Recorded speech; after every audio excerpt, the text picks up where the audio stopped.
ഞാൻ ആദ്യം ഇങ്ങോട്ട് കാര്യം പറയാം. ഞങ്ങൾ ഹാദിയക്ക് ദാറുൽ ഹുദയോ ഹാദിയയോ ബഹാവുദ്ദീൻ ഉസ്താദോ വിമർശനങ്ങൾക്ക് അതീതരാണ് എന്ന ധാരണയോ ചിന്ത ഒന്നുമില്ല. മനുഷ്യന്മാരല്ലേ. കുല്ലു ബിൻ ഹാദിം ഖത്താഊൻ, എല്ലാ ആദമിൻ്റെ മക്കളും തെറ്റ് ചെയ്യാൻ സാധ്യതയുള്ളവരാ, തെറ്റ് ചെയ്യണവരാ, പിഴവുണ്ടാകും എല്ലാവരുടെ. കുല്ലു ബിൻ ആദം, പ്രസിഡന്റ് ആയാലും സെക്രട്ടറി ആയാലും ട്രഷറർ ആയാലും ഖത്താഊൻ, തെറ്റ് വരാം. മനുഷ്യരല്ലേ, മാസൂമികളൊന്നുമല്ലല്ലോ.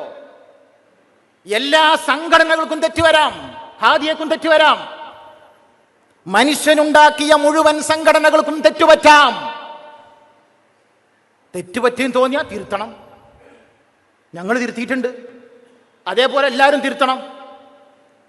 എനിക്ക് തെറ്റുപറ്റൂല, ഈ സംഘടനക്ക് തെറ്റുപറ്റൂല, ഇങ്ങനെ പ്രഖ്യാപിച്ച് പാവം ജനങ്ങളെ വിഡ്ഢികളാക്കിക്കൊണ്ടിരിക്കുക.